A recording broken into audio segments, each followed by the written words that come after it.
Kung masasabi niyo sa search sa mga TNTs? Bilang isang driver operator, ma'am, siyempre, pabor kami sa pagkakaroon ng service.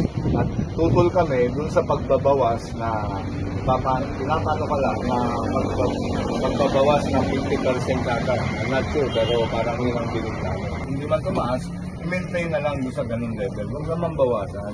Kasi ma'am, yung pagkatalo namin bilang isang driver, alam naman natin pagka Christmas season, tumitindi ang traffic. Ang gasolina namin, lumalala yung konsumo. Kaya break-even na lang yung nangyayari, ma'am. Kaya sana naman huwag nang tapyasan.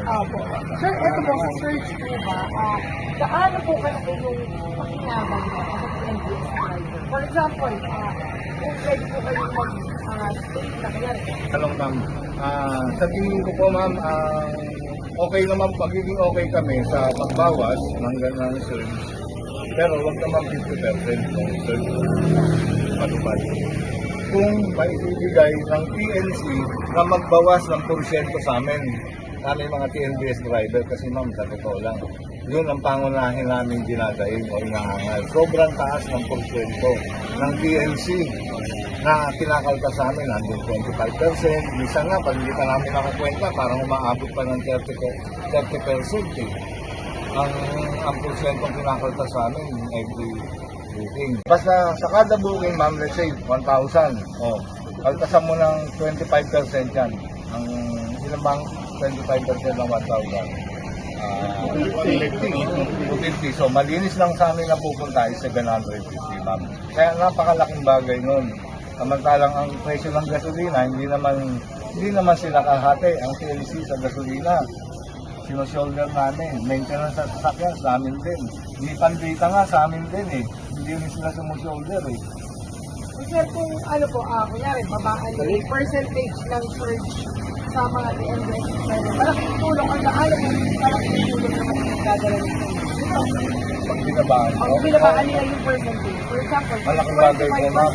Malaking bagay po. Pero ngayon po, sa ngayon, ma'am, madagdag ko po sa sinasabi nyo. Meron pong bagong TNC na kung saan ang in-drive bagong ano po siya, aras ang hindi po kami kinukuhanan ng porsyento. 0% po. At kung sakaling, eventually, pag sakaling lumakas man sila, ang in-drive, kasi sa ngayon, nagpapakilala pa lang. Kaya nakakapagbigay ng 0 commission sa amin. At pag lumakas na daw sila, naka-ceiling lang sila sa 10%. Ang napakalaking bagay po nun para sa amin. Ano po kalaki yung itutulong mo sa inyo? Yung Pagbababa po. Tulong po, ma'am. Imagine po nito, tulad ng pinakita natin video kanina na sa halagang 1,000 na booking, 250 ang nawawala sa amin. Lahat kayong may karga. Kung baga parang maintenance, Napakataas po talaga ng ng porsyento. Eh samantalang ang mafia nga, 5% lang ang pinapataw. Illegal pa yan. Samantalang ito, legal. 25%. Hindi po ba? Ganun kalaki po yung ano. Okay naman po kami sa sa pagbabawas ng surge. Dahil siyempre, yung mga kamag-anak din namin, asawan din namin, mga pasahero din yan eh. Pero sana naman, dapat pagtuunan ng gobyerno natin, babaan yung porsyento o yung komisyon na kinukuha sa amin ni TNC. Thank you, sir. Thank you so much.